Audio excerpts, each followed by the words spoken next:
Um, and last but not least, what was it? There was yeah, Invincible. I watched it. It had it the way season one episode one ended with a shock. This one began with that shock. So it started off strong, and then when we got we see an Invincible who is still kind of depressed and down on what happened with his father. He's just trying to occupy his mind and his time, trying to save as many people as he can. He's doing a real good job at doing it, and but he's still plagued and tortured by everything that went down with Omni-Man. Then we see that we're in another universe where Omni-Man and Invincible actually, he did convince his son to take over the world, and he was cruel, and the whole notion of if if you join the resistance and we have to kill you, that's your fault.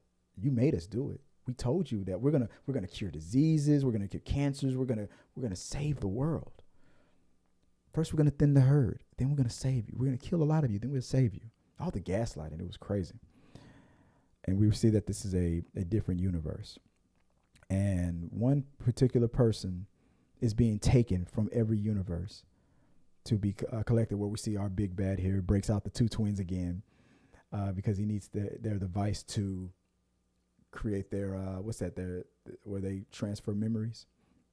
And his ultimate plan is to take all the memories from all of his versions of himself from all different universes and combine it into his brain, so he'll have the knowledge of what universes have cures for things or can solve certain problems to make a perfect world, or maybe make a perfect world in all the worlds. He's like I'm a pacifist.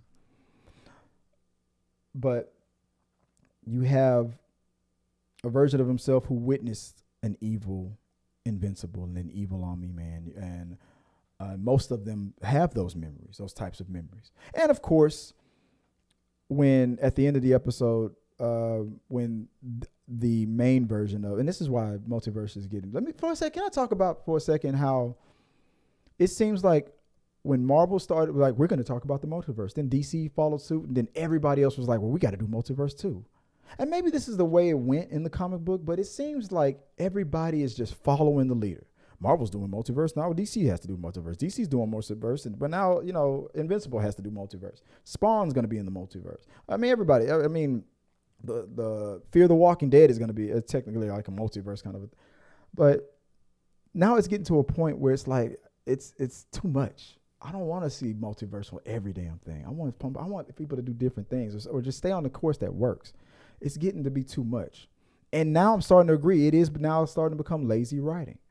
But at least in this situation, and hopefully that's the only time we deal with this multiverse stuff, because it doesn't seem to be necessary for this episode, this season of Invincible.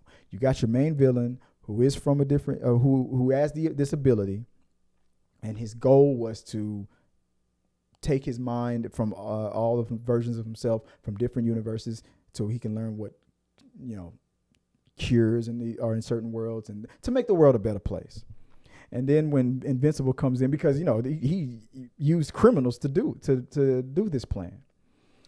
So of course Invincible had to go find these criminals and put them back in jail. But in doing so, you messed up the whole process. He's the download from all these people's brains of versions of himself. It caused brain damage. Obviously, he's got a whole bunch of brains. His head is all huge and got all these brains inside of his and now he doesn't know which memories are real and which are his, or which ones are versions of him from other universes, which will explain why at the end of the episode why he didn't seem like a pacifist anymore. He's blaming it all on Invincible, the guy who's going to destroy the world. He's tapping into the memories of that version of himself who saw the evil Invincible, and maybe multiple versions of himself who can only see that side of Omni-Man and Invincible teaming up to destroy the world, and cannot believe that this Invincible from the world that he's actually from is not that type of a guy. So it's gonna. I feel like that's all the multiverse we should need, unless that's maybe at the end that you get him to use his powers to get rid of him or something. I don't know.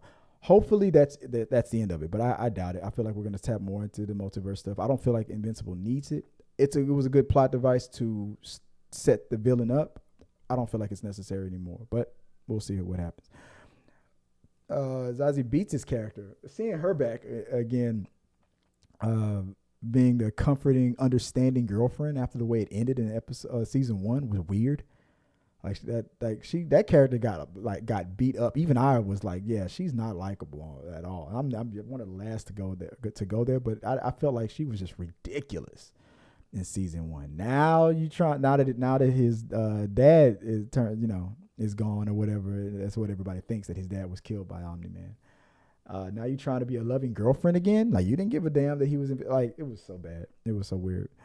So and seeing the Flash Thompson of the universe giving him a hug, like that same thing that happened in the Amazing Spider-Man, how Flash, when Uncle Ben died, how he said he was sorry. That seemed like that was a rip off of that, but it was nice to see. But I'm a huge fan of Invincible. I'm looking forward to it, and I can't wait to check it out. Guys, let me know what you guys thought about this whole thing. Are you looking forward to the rest of Invincible? What's your theories on Loki?